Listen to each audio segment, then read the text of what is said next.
Hello, welcome to another Parkinson's Walks Friday vlog. I find you all bright-eyed, bushy-tailed and raring to go. No, not me. There we go. If you've tuned in just for the film, then jump forward 20 minutes and it'll be there. But the rest of us are going to go on with the comments where we find the answer to one or two queries that have been dogging us lately. So let's move on. Marilyn late in this week. She had the curse of the YouTube where you type in your comment and she does quite a decent comment. Before you can put it up, it disappears. We've all been there, Marilyn. It's not much fun, is it? And, news from Marilyn's part of the world, Cheshire.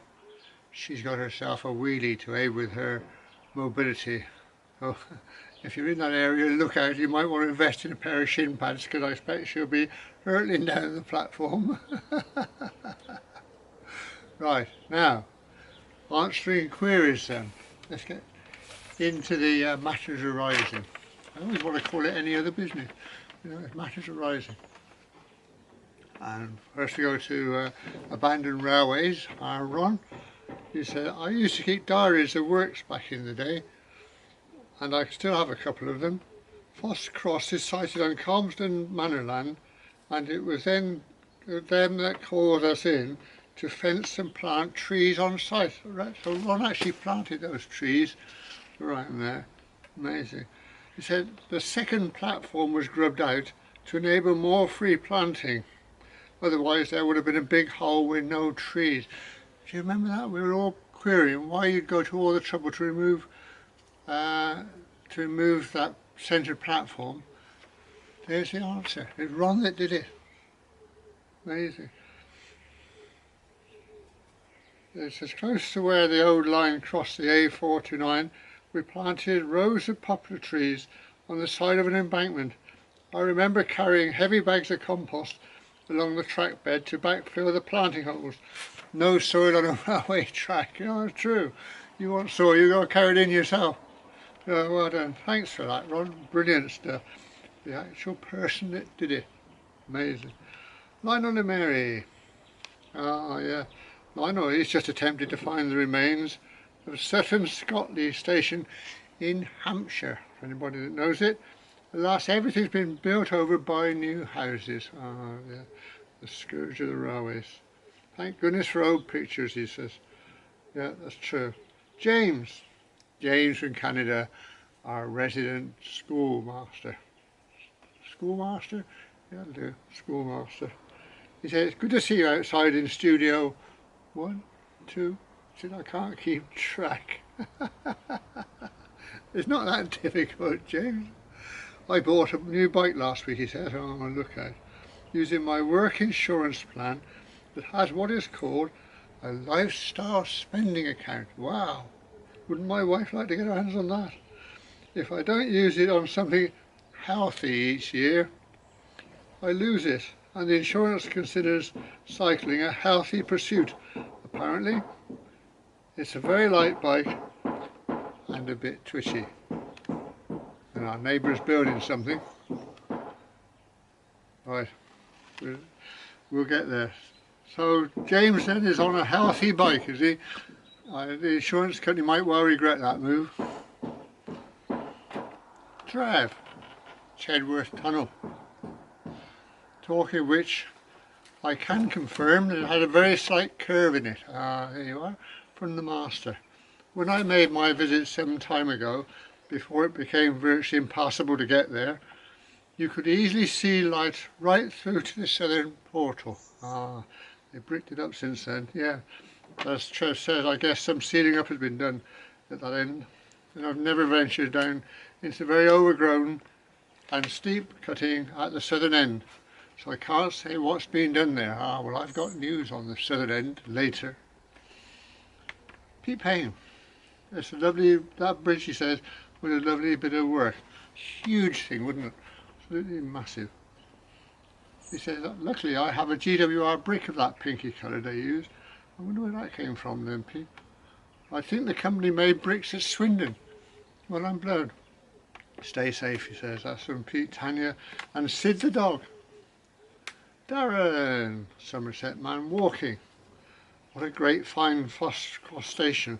It was amazing, wouldn't it, to find it still standing there. You don't get too many of those, excuse me. And to see those photographs, he said, it was amazing. Who left those photographs there? Brilliant, wasn't it? Well done, whoever you are, thank you very much. He says, I'm so happy I'm not the only one that gets it wrong in the trouser department.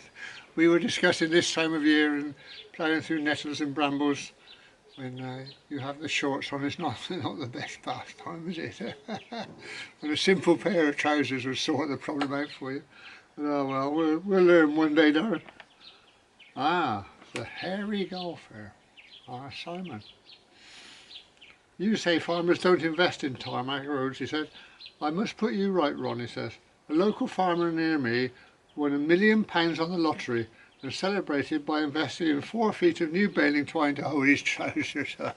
I think you make these up, Simon. Oh, right. Abandoned railways again then, Ron. I need to do a revisit to Foss Cross, he says. While chatting to my auntie, my late mum's sister, recently I discovered I had caught the train at Foss Cross on a number of occasions in a pram. It's amazing. After about 25 years later, I returned to fence around the station site and plant the trees. Doesn't time fly, doesn't it just? Yeah. Malcolm Richardson, Foss Cross, which today seems quite remote, was once an important freight depot. More important, it seems, than the nearby village of Chedworth, which only warranted a halt. Yeah, I think Foss Cross for a while was called Chedworth. It was nowhere near. Well, I suppose it is near in a sense, but it's over a mile away. But yeah. So it's an important freight depot for the local farming community, I would guess. And his Trev turned up, as you would, excuse me, as you would imagine. Go away, Trev. There is a rumour that our local airfield has been sold, and the rumour is they might put houses on it. That's hotly denied, of course. Wouldn't worry me too much. We're on the main helicopter route here, helicopter training route, and so we do get quite a lot of those things flying about, being a nuisance. Right. Michael, all the way from Poland. Hello, Michael. As far as I'm concerned, you use the word that describes your channel in one word: memories. Oh, we love our memories on this channel. The most wonderful memories I have of Gloucestershire and the Farsadine and Easter family holidays. I often get flashbacks to places, buildings, scenery, views and walks you do which are more than 65 years old. Wow. Oh, lovely, Michael. I love the thought that we're bringing some nice memories back. West Country wanderings, our Paul, who's been wandering down into Cornwall. I've been in Cornwall, he said, not for walking or filming, but painting my daughter's lounge. We've all been there. Yeah. You think I go down and paint it and that'll be it done? No, sorry, Paul. Great vlog from your shed. Is it Studio A or B? It's Studio 1. Or you're another one, you're like our James up there. It has good acoustics, he said. Oh, that's worth knowing. Good, thank you, Paul. I've still not explored around Foss Cross or Chedworth. Yes, that's really a puzzle why they removed the middle platform there. Ah, well, we have the culprit in our midst. They haven't upgraded Trev to a jet of this. They wouldn't do that to us, would they? Yeah, they might. David from Spain. David's been putting films up. Are you watching them? It's films from near where he lives in Spain. My gosh, is it rugged. And a couple of places I think you need a few people roped together to go through there. But yeah, David takes you along there. Amazing stuff. He said, I can remember Foss Cross Station from one of Ron's, the other one, videos. I got there in the end. But I don't remember seeing those photographs that were pinned to the door a real nice touch. It's a mystery, a real mystery, the other platform being grubbed out. I wonder if Ron can throw some light on it. Yeah, he can, and he did. It was Ron. He said, I think I'll be late for the show next week as we're on our travels again. This time Amsterdam. Oh, good on you. Well done. Marilyn. This is when she was on time.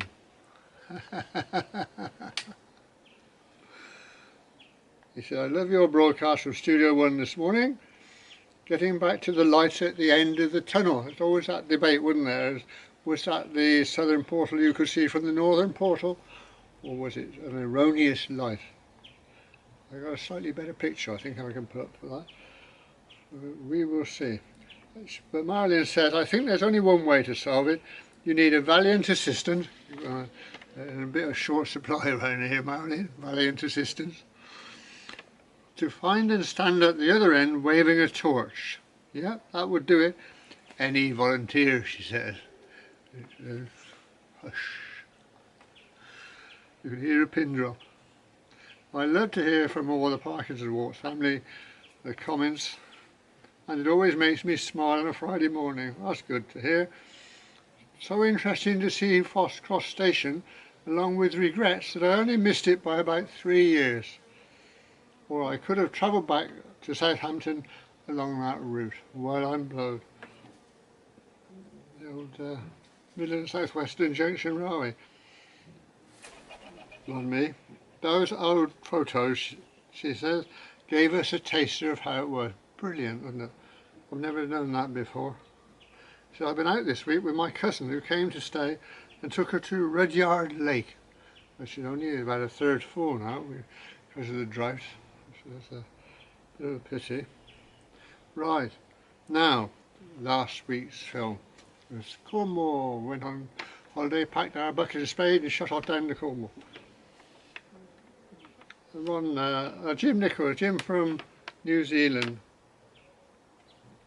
says it was a good one, he enjoyed that, with a good illustration of the changeable English weather and some wonderful scenery. Yeah, changeable English weather, belting down with rain 1 minute, nice sunshine the next. That's the way it goes. Right. We're nearly there, folks. Somerset man walking, Darren. Beautiful video. Amazing how getting older turns quite gentle slopes into very steep ones. I can agree with that, definitely. Yes. Rodney, he said we were at Lundy Bay in May this year. That's the bay we visited on that walk. It was encouraging to see so many dolphins and the occasional seal. A very special part of Britain, yeah, I think we'd agree with that. Although he says the locals are telling us that the famous are taking over Rocket for weekend retreats. There's been a lot of building going on in Cornwall, building these super houses for quite some time now. And yeah, they're going to spoil it if we're not careful. Trev. I don't get down there very often, he says. Although I have visited coastal resorts, I tend to stick to backpacking on the moors. Yeah, a neighbour go by. I really must get some more of the southwest coast path done, he says. Yep, you should. Now, Trev's been suffering from a bad shoulder. All this lying on the ground in your wild camping, I expect, Trev. He says shoulder recovery is going very well and a significant improvement from day to day. Oh, good. I also go for a physio at Chepstow Hospital, and that is also aiding the recovery. Back to doing some light duties on the Pontypool in Malvern. Oh no, he snuck it in again. Yeah, volunteering on the Pontypool in Malvern Railway. Oh dear. Yes, Pete Payne. That's a bit of a sad one. That was a wonderful walk. He said some lovely views in Camberway. End of an era here as we lost Mum last Friday. Oh dear. She went peacefully at home at 98 and 7 months. That was a really good innings and a very happy, full life. Yeah, sympathies with you there, Pete, from all the Parkinson Walks family. We've all been through that a bit, I'm sure. Right, Michael from Poland. The sights and sounds of the North Cornwall coast can't ever be beaten as far as I'm concerned, he says. Everything is so atmospheric. Again, memories crept back from 1961 when I attended a Crusader camp at Polzette. Crusader camp. Oh. Because Polzette is where we used to stay in the old Valley Caravan Park. Wonderful when the children were young. Beautiful. Charles, all the way from New Jersey. Asked Charles how his summer was progressing. He says, we've had 7 days at or above 90 degrees, which is 30 degrees Fahrenheit, centigrade. I got it right in the end. Not necessarily in a row, he says. Last year we had 15 days at this time. So we've had 7 this year, 15. Oh, heat. So that's going the other way then, isn't it, really? Because that's cooling, not warming. Oh well. Got a few more days expected over the coming week, he says. We have had a bit more rainy days than last year at this time, but nothing on the level of your frequency. Yeah, well, our rain's dried up now, Charles. So it looks like we're all in the same boat here, really. But yeah, it's nice to hear what's going on with your weather over there. It's hard to imagine it in another part of the world where these things are taking place. Yeah, thanks for that, Charles. And Lionel brings up the end this week. Lovely place to be in a storm, he says. Yes, it was a bit wet, wasn't it? Or even a gale force wind. Great film, though, he says, with some good commentary. You look very young and agile. Oh, thank you very much, Lionel. Wish I felt like that. Yeah, I wish I felt like that now. Mary knows that area well. I thought you'd like to know that. Well, of course she does. Everywhere I've been, Mary's been there before. Right, archive this week then. I have an uncle that died not too long ago who worked on railways pretty much all his life, and he used to do all the signalling, cabling and general stuff. The linesman, I think they call them, don't they? But anyway, he was housebound, so I made this film just to prompt his memory a little bit. So he enjoyed it. I hope you will as well. So that's come out the archive, and another one out the archive. Because of Chedworth Tunnel and we're all talking about it, the Southern Portal. I've actually filmed the Southern Portal, so I'm putting forward this film as proof. So I'll lay that up for next week, and we'll see you down there, and you won't be late, will you? This is a film that I did some years ago for an old uncle of mine, in his 90s at this point, pretty much housebound, but in his day he'd been a linesman for the Midland Railway, so this was his patch. He loved anything to do with railways, but especially signals, signal boxes, pulley wheels, cables. He could tell you some wonderful stories, being called out in the early mornings, down to the station, get a stop notice, which meant that he could jump on the next train and they'd have to drop him off wherever there was a fault. And things like that, old pulley wheels, cables, lights going out, something stuck up the tube under the walkway, oftentimes a rabbit. He used to catch those. And the problem was, of course, for the engine driver and the fireman, once they dropped him off, they had to make up the time again. So it wasn't always the most popular of jobs. Here's an opportunity then. Look around and look at a railway from a different point of view, a different perspective, the perspective of an old linesman.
when he first started his apprenticeship, he was responsible for digging the holes to put some of the signals in, all done by hand, no mechanisation, when he was a boy.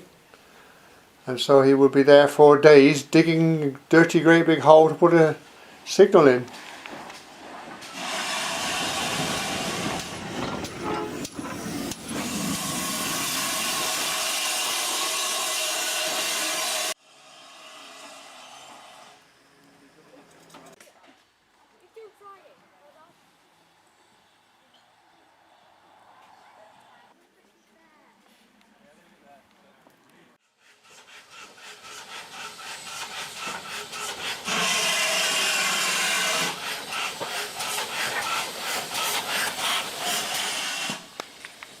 He worked the line up and down between Gloucester and Birmingham to start with, and then from Gloucester south.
When you look at this from a linesman's point of view, it's amazing how many signals there are around.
Once he'd done the repair, he then had to get to the nearest station or signal box, which was a walking job. You weren't meant to walk on the track in the 4 foot or the 6 foot between the tracks. You were meant to walk on the outside. But generally, you'll know if you've ever tried it, that's where it's most difficult to walk, really. So obviously, they would walk on the 4 foot. Which was fine. If it was two-way track, you would then walk facing the oncoming traffic. And of course, on a single line, or if it was single line working, you didn't do that. And in the winter, when you had your coat up round your ears and the rain or the snow was coming down, that could be a very dangerous thing to do. We lost a few good blokes like that, said Uncle Fred, quite casually.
great job when the sun was shining, of course. He would tell stories of having to chip the ice off the rungs as you climb the ladder in order to get up there and service some component, some failed part.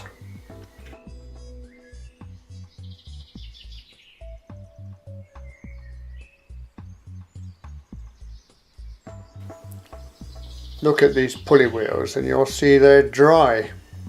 You had to know which ones you should oil or grease and which ones you should leave alone. Oil the wrong ones and they would attract pollen, dust, dirt and just seize up solid.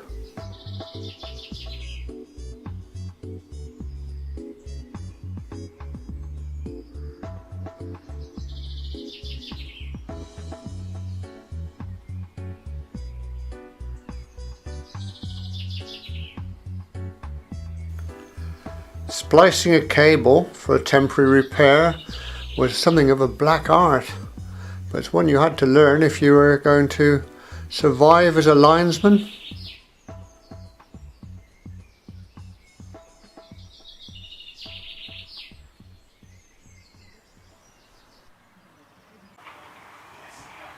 I have a 99-year-old uncle who used to be a linesman on the Midland Railway.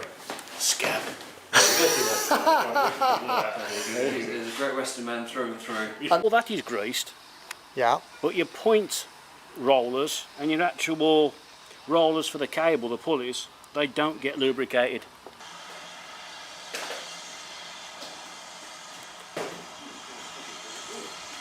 It sounds like it was a hard life, mind you. He said, you know, he'd have to go up and do a signal and you'd have to chip the ice off the blooming rungs as you went up. In the middle of somewhere. Wasn't a signalman job though, was it? No. No, well, he was a linesman though, you see. Oh, he would have the hard job. He'd have to keep all the frost off the point. They said that as soon as it started snowing, they had to go out and keep the frost and snow out from between the point blades because they just wouldn't go over after it. Yeah. So that was their job. Yeah. They keep taking the signal and move it, keep it all moving. Yeah. He said it wasn't much fun on a winter's morning, about, you know, 5 o'clock in the morning, you get a knock on the door and say there's a set of points out, Yeah. and you'd have to go. Yes. Action.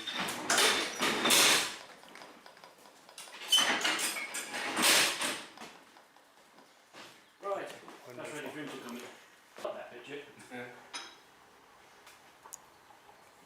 Yeah, Midland are very strange because their frames are up here. That they must have decided which one's going to be platform 1 and which one's platform 2. Because no one would be the highest one on platform 1, wouldn't it? Yeah. What? Gate tonight. Which? Probably have to catch it before last time we go. But because we couldn't get down here today, it doesn't look as if we're going to be able to. Oh, right, so points first. Ah, that's probably what I wasn't watching then. So here, for example, you could put the signal back, put that signal there, for example, so the platform starter. I would only put that back once it had passed those points, because obviously you can't change those points if that signal's off. Communication cords haven't been pulled and that the tail lamp is present. Blimey.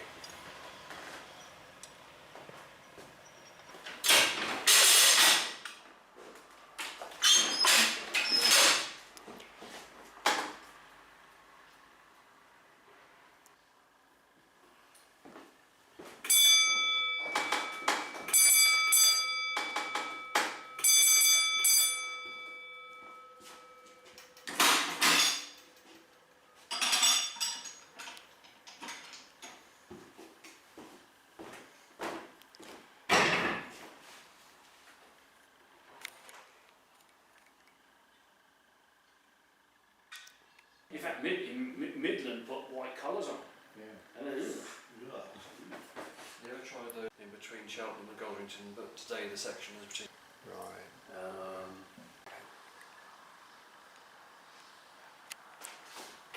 Take it away, sir. Thank you. we've got train entry section at 46.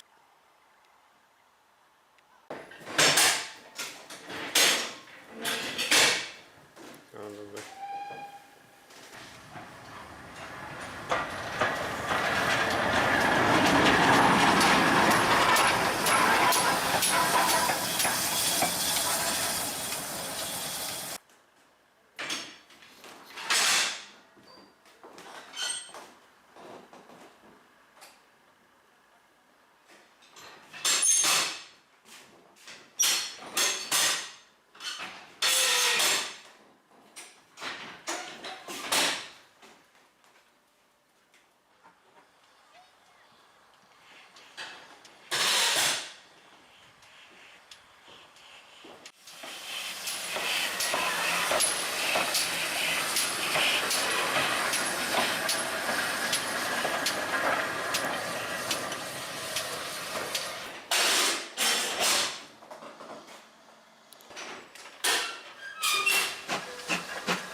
oilers down there, there's oilers here. All this little lot's oiled up. When you say there's oilers, that's a hole then, is it? That you drop You've oil? got a hole there, and all you do is you fill it up with oil. So the oil drops down and into the bush. Yeah. You've got the same on the crank at the bottom. So with a little bit of luck, when I lift this up, it's all nice and easy. Lovely. Mr. Carr was saying the weight is really to It pulls these. stretch the wire Yeah. back, not to lower the signal. Well, the signal will drop back to danger with that's disconnected. Yeah. So if that snaps off there, the signal will go to danger. Right. And this just pulls the wire back to the blocks. You've been very kind. No problems at all. Thank you. Pleasure.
If you've got a social media account, why not click share down below? Keep the old boys' memories alive.